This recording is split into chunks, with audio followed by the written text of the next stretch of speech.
Hi, and welcome to the Balanced Body podcast series.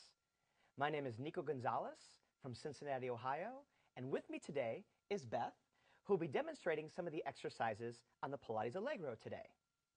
Today, I want to talk to you briefly about how you can hook your fitness club members onto the premium service of Pilates that you may be offering at your club.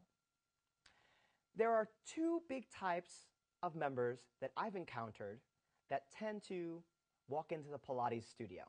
One is your cardio crazy fan that takes a lot of group exercise classes, who likes lots of music and lots of variations, and they come in because they heard this works their abs and it's really hard. So I'm going to show with Beth some exercises on the Allegro that I tend to use during a Pilates demonstration for a commercial fitness club. Beth, go ahead and have a seat facing the back of your reformer. Okay.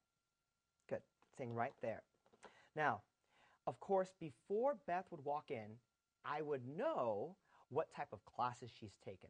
So if she tends to take a lot of muscle classes with music, that gives me some insight. That tells me that she likes strength-based exercises, but with a lot of variation. So I'm going to approach the rollback series with that in mind. Let's go ahead and grab a hold of your handles. Okay. And Beth has a little space behind her so that when she rolls down, she's not in the springs. Her sacrum is going to be based on the carriage and not into the springs. So what I want you to do is take an inhale. And as you exhale, tuck, posteriorly tilt your pelvis and scoop and roll yourself halfway down. Hold. Okay. Rotate your palms up, and let's do a few bicep curls here. Exhale, pull in, and return. I'll do a few of these because I want her not only to feel her abdominals, but her arm work, so she feels like she's working on things. Okay. And the longer I have Beth as a client, the more focus will be on her abdominals and less on what the arms are doing. And let's turn the palms down, bend your elbows, and row high towards your chest, and come in. I will continuously change the arm variations so that mentally she's active. One more time here. Good. Release your arms, take an inhale, and roll yourself all the way back up. Sit tall, take an inhale, and roll yourself back down. I'm going to keep the rollback series active. Now from here, bend your elbows and roll low. Squeeze in and release out. And I'll constantly ask the new client, Beth, are you feeling this in your arms? She'll say, of course, yes. I'll say, Beth, are you feeling your abdominals? And sometimes new clients don't have the engagement that's necessary in Pilates. So I'll say, how about scooping your abdominals in just a little bit more, drawing that navel in? Let's do one more row. Extend your arms and roll yourself up. Excellent. And tall. Perfect. Let's put the straps back down and then dismount off to the reformer. Okay. So that would be one example of one client. A client that tends to do a lot of cardio classes, that likes a lot of variations. So notice I've always changed the arm position with that. Another client that I tend to have come into Pilates and know nothing about it, but it's like, I really want to work on Pilates because I hear it's a strength workout and it's going to increase my flexibility. Okay?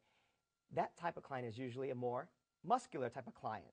And when they walk into the door, I have to do a little paradigm shift. I can't have them do the feel-good stuff right away. No, I have to sell them on Pilates within a minute or two. So I'm going to make them work, like say during a plank, and give some variations so they feel the power of Pilates. So what I'm going to do is I'm going to raise the foot bar all the way up. Okay. And I'm going to show the long stretch. Okay. Hands onto the bar. Feet close, okay, and come into the plank position. Okay, from here, I'm going to focus in on that client to make sure that the hips don't pike up.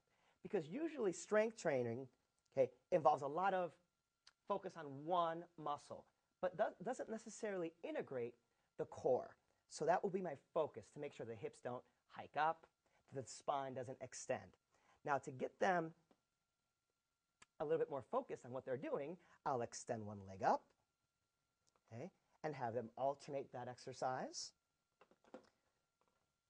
So they're feeling a little bit more power through their center. And I'll keep that focus. I'll say, now continue that, because I'm sure strength training clients can do tons of this all day long, right? But can they do that? Can they do the exercise without extending their back? So that would be their focus while they do that exercise.